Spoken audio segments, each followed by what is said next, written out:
ታሪክና እንትጅምር ዳላስ ዝተባሃለት ናይ ሃይስኩል ተምሃሪት እንዳርአየና እዩ። ኩሉ ግዜ ድማ ብጣዕሚ ህብብትን ንፉዕትን ሳዕሳዒት ክትከውን እያ ትደሊ። ብምቕፃል ድማ ጋላስ ምስታ ጋቢ ትበሃል መሓዛኣ ናብቲ ክፍሊ ሓቢራ እንዳኣተወት ነበረት። ኣብዚ ቅፅበት እዚ ድማ እቲ ብጣዕሚ ትፈትዮ ብጣዕሚ ቆንጆ ናይቲ ቤት ትምህርቲ ተምሃሮ ዝኾነ ድሬ ዝመፀ ናብቲ ክፍሎም ድሕሪ ምእታዎም እውን እቲ መምህር ኣቴንዳንስ ምውሳድ ይጅምር። ድሬ ድማ ደንጊኡ እዩ ናብቲ ክፍሊ መፅኡ። እንተኾነ ግን እቲ መምህሩ ከይተቆጥዖ ኣስሒቑ ኣተወ። ድሬ ብኩሉ ነገሩ ብጣዕሚ ንፉዕ ስለ ዝነበረ ብኩሎም መምሃራኑ ኣዝዩ ተፈታዊ እዩ። እዚ ጥራሕ እውን ኣይኮነን፣ ነቲ ቤት ትምህርቲ ብምውካል ኣብ ሓደ ስፖርት ይሳተፍ እዩ። ናይ ድሬ ወላዲ ኣቡኡ ኔተን እውን ናይቲ ናይ ስፖርት ኣሰልጣኒ ንምርካብ ናብቲ ቤት ትምህርቲ ይመፅእ። ኔተን እውን ነቲ ናይ ስፖርት ኣሰልጣኒ ኣብ ሰሙን የዕርፉ። ናይ ሰውነት ጥንካረኦም ምዕቡል እዩ። ካብዚ ንላዕሊ ስፖርት ዘብዝሐሎም እንተኮይነ ክህሰዩ እዮም ይብሎም። ኣቡኡ ግን ድሬ ዕረፍቲ እንትረክብ ደስ ኣይብሎን። ኣነ ብስፖርት ስኮላርሽፕ ክረክብ እየ ዝደሊ፣ በዛ ኣጋጣሚ እዚ እውን ብዝተኸኣለካ ንወደይ ክትሕግዞ እየ ዝደሊ ይብሎ። ኔተን እውን ነቲ ኣቡኡ ካሊእ ሓሳብ ክትሓስቡ ኣለኩም፣ እንታይ ከም ዝፍጠረ ይፍለጥን ይብሎ። ናይ ድሬ ኣቡኡ እውን እቲ ክኣትዎ ዝግብኦ ኮሌጅ መሪፅና ኣለና፣ እቲ ብሕታዊ ነገር ስኮላርሽፕ እዩ፣ ካሊእ ዝኾነ ዓይነት መማረፂ ኣይንሕዝን ይብሎ።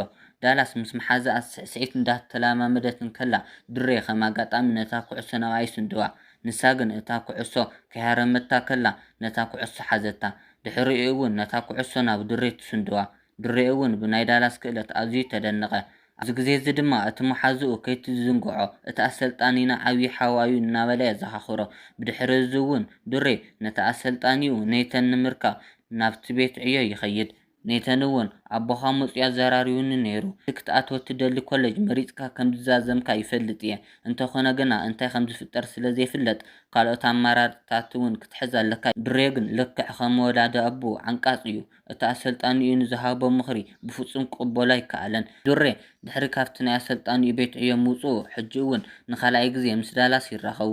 ድሕሪኡ እውን ሰላም ብምባል ዓንቶ ብዘይምፍላጠየ ኩዕሶ ሰንዴልኪ ካብ ልቢ ይቅርታ በላ። ኣብዚ ግዜ እዚ ድማ እቶም ናይ ድሬ ዕርኽቱ ኩዕሶ ይስንድውሉ እሞ ነታ ኩዕሶ ንክሕዛ ይሕብርሉ። ንሱ እውን ነታ ኩዕሶ ክሕዛ እንትጎይ ኸይዱ ምስ ናይ ጋላስ መኪና ይላተም እሞ ነቲ ናይ መኪና ኣስፓኮ ይሰውሮ። ድሬ እውን ካልእ መማረፂ ስለ ዘይነበሮ ንኻልኣይ ግዜ ንዳላስ ይቅርታ ይሓታ። ድሕር ክላስ እውን ዳላስ ናይ ሳዕስዒት ልምምድ ስለ ዝነበራ ናብኡ ኣምርሐት። ናብ ዓብዪ ናይ ስነ ጥበብ ኮሌጅ ንምእታው ንርእሳ እንዳዳለወት እያ ዘላ። እዚ ምክንያት እዚ ድማ ኣብ ከበድቲ ዝበሃሉ ልምምዳት እያ ትገብር። እቲ ልምምድ ምስ ተዛዘመ እውን ዳላስ ዝተወሰነ ሰልዲ እንዳተኸፈላ ነቲ ስቱድዮ ተፅሪ እያ። እታ ተሰልጥና መምህር ኣልሻ እውን እቲ ስዕስዒትኪ ምንቅስቃስኪ ጉልበትኪ ፅቡቕ እዩ፣ እንተኾነ ግን ስምዒት ኣይብሉን ትብላ። ብፍላይ ድማ ኣብቲ እትምነዮ ዓብዪ ናይ ኪነ ጥበብ ኮሌጅ እንተደኣ ክትኣቱ ኮንኪ ናይ ግድን ኣብ ስዕስዒትኪ ስምዒት ክትውስኸሉ ኣለኪ ትብል። ዳላስ እውን ናብ ገዛ ድሕሪ ምኻዳ ምስ ዓብዪ ሓዋ ኔተን ብምዃን ዝተወሰነ የዕልሉ። ኣብ መንጎ እዚ ድማ እቲ በሪ እንኳሕኩሖ እሞ እቲ ዕላሎም ይቋረፅ። ዳላስ ነቲ በሪ ከፊታ ንድሬ ምስ ረኣየቶ ብጣዕሚ ደንገፀት። መኪና ኣብ ምስዋሩ ይቅርታ ብምሕታት ሰልዲ ሂባ። ድሕሪ ምሃብኡ እዚ ነቲ ዝተሰበረ ስፔኮኺ መፀገኒ እዩ ይብላ። ኣብ ፈለማ ዳላስ ነቲ ገንዘብ ክትቅበሎ ኣይደለየትን ነይራ። ዳሕራይ ግን እቲ ሰልዲ ኣዝዩ ከም ዘድልያ ምስ ተረድአት እሺ ኢላ ትቕበሎ። እዚ ተግባሩ እውን ዳላስ ንድሬ ክፉእ ሰብ እዩ ኢላ ንከይትሓስብ ገበራ። በዚ ምክንያት እዚ ድማ የዕርኽቱ ንምዃን ክልቲኦም ይሰማምዑ። ኣብቲ ቤት ትምህርቲ ናይ ዳላስ መሓዛ ጋቢ ምስ ናይ ድሬ ንእሽተን ሓው ጆስ ብጣዕሚ እያ ትቀራረብ ዘላ። ምግቢ ክበልዑ ከለዉ ምሳና ኮፍ በላ ኢሉ ይዕድመን። ምግቢ እንዳበልዑ ከለዉ እውን ድሬ ኣብ ገፁ ዘዳለወ ፓርቲ ስለ ዘሎ ንዳላስ ኣብኡ ንክትርከብ ይዕድማ። ዳላስ እውን ከምዚ ዓይነት ነገር ኣይፈቱን፣ ይቅርታ ክመፅእ ኣይኽእልን በለቶ። ዓብዪ ውድድር ስለ ዝፅበየኒ ስዕስዒት ክለማመድ ኣለኒ ትብሎ። ብምቕፃል ድማ ጋቢ ንዳላስ ንድሬ ትፈትዮ ኢኺ ሓቀይ ብምባል ክተብሽቓ ትፍትን። ዳላስ እውን ብቁልጡፍ ነቲ ዕላል ቀየረቶ። ዳላስ እውን ኣነ ንዝረኣያ ጓል ሄዋን ምስ ዝፈዚ ወዲ ዝኾነ ዓይነት ፍቕራዊ ርክብ ክህልወኒ ኣይደልን ትብላ። ጋቢ እውን ጆስ ኣብቲ ፓርቲ ንክርከብ ዓዲሙኒ እዩ እሞ ሓቢርና ንኸድ ብምባል ተሓታ።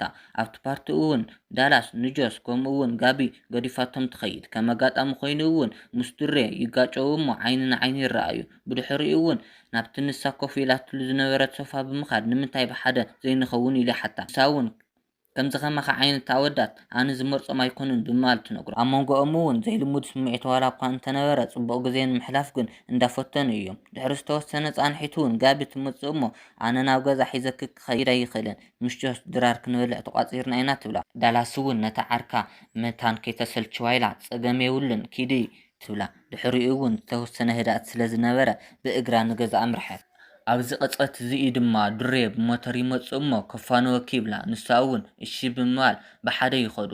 ድሬ እውን ናብ ገዝኣ ዘይኮነስ ናብ ገዝኡ ብምውሳድ ኣብ ሶፋ የደቅሳ። ዳላስ ንጎኑ ባዕላ እንትትዕዘብ ኣብ ናይ ድሬ ገዛ ኣብ ሶፋ ደቂሳ ትረኽቦ።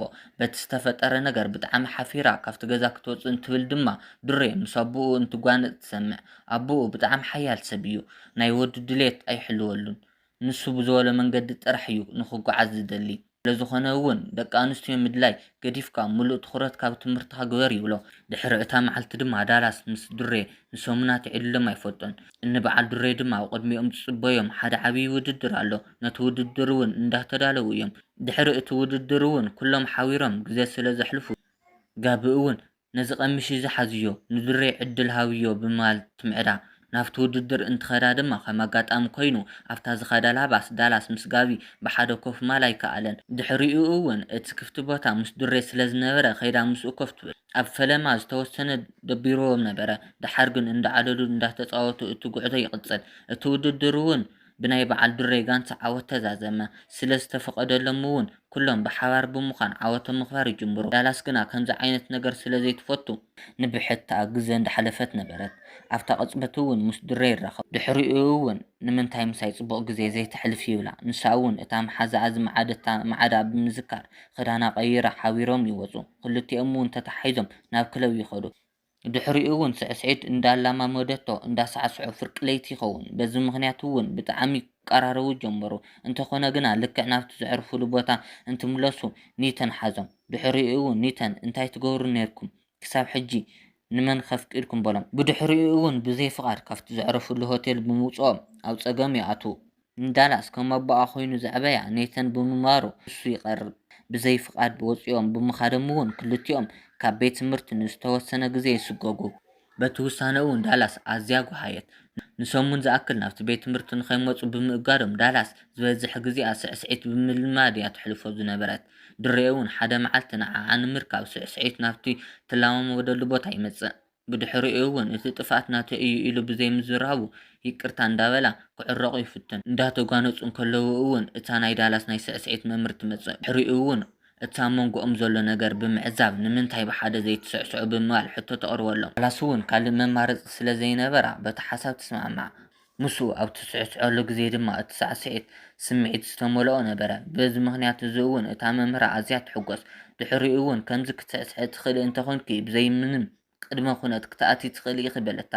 ድሬ እውን እቲ ካብ ቤት ትምህርቲ ዝተሰገጉናሎም ሰሙናት ፅቡቕ ነገር ብምስራሕ ንሕልፎ ከምኡ እውን ሓደ ቦታታት ብምጉብናይ ንሕልፎ ኢሉ ይሓታ። ኣብኡ ከለና እውን እቲ ንስኺ ክትመሃሩሉ ትደልዮ ኮሌጅ ንጉብንዮ ይብላ። እዚ ኩሉ ነገር እዚ ዝገብር ዘሎ ድማ ነቲ ዝተሰሓሓቶ ነገር ንክሕሳ ስለ ዝሓሰበ እዩ። እዚ ሓሳብ እውን ዳላስ ኣዝዩ የሐጎሳ። ዳላስ እውን እንዳተዘዋወረት ነቶም ሳዕሳዕቲ ኣብ ትዕዘበሉ እዋን ኣዝዮም ንፉዓት ነበሩ። ከምኡ እውን ካብ ቀደም ዝዛየደ ኣብቲ ኮሌጅ ናይ ምእታው ድሌታ ይውስኽ። ኣብቲ ምሸት እውን ድሕሪ ናብ መዕረፊ ክፍሎም ምኻዶም ዳላስ ምስ ድሬ ትሩዝ ኦርደር ምፅዋት ይጅምሩ። ኣብ መወዳእታ እውን ተሰዓዓሙ። ዳላስ እቶም ነገራት ቅድሚ ናብ ካልእ ምምርሖም ኣቋረፀቶ። ምክንያቱ እውን እቶም ትገብሮም ዘላ ነገራት ልክዕ ይኹኑ ኣይኹኑ ርግፀኛ ኣይነበረትን። ናብ ገዝኦም ድሕሪ ምምላሶም እውን ምዕላል ይቋርፁ። ጋቢ እውን ነዚ እንትትሰምዕ ኣዝያ ሓረቐት። ንምንታይ ኢኺ ዓፂኽዮ ደውሉ እሞ ዝኾነ ነገር በልዮ ትብላ። ዳላስ ክትኣመን ኣይከኣለትን እምበር ንድሬ ፈትያት እያ። እታ መሓዛኣ እውን ስምዒትኪ ኣይትሕብኢ ይዕልልዮ እሞ ነቲ ዝመፅእ ነገር ተዳልው በለታ። ኣብ መወዳእታ እውን ዳላስ ከም ገለ ኢላ ንባዕላ ብምትብባዕ ንድሬ ትረኽቦ። ከምኡ እውን ምስኡ ፍቕሪ ከም ዝሓዛ እቲ ሓቂ ትዕልሎ። ካብታ ዕለት ንሳ ጀሚሮም ድማ ፍቑራት ይኾኑ። ንሒደት እዋን ዝኾነ ዓይነት ፀገም ኣይነበረን። ኩሉ ነገር ፅቡቕ ነበረ። ድሕሪኡ ግን ናይ ድሬ ኣቦ እቲ ርክቦም ክቕበሎ ኣይደለየን። ብምዃኑ እውን ተጓንፁ እንዳበለ ክደፋፎ ይጅምር። ሓደ መዓልቲ ድማ ድሬ ምስ ዳላስ ግዜ እንዳሕለፈ እንከሎ ዳላስ ኣብ ናይ ድሬ ኢድ ንቅሳት ትዕዘብ እሞ እንታይ እዩ ኢላ ትሓቶ። ድሕሪኡ እውን ሕጉስ ዝነበረ ድሬ ቀልጢፉ እዩ ስምዒቱ ዝተቐየረ።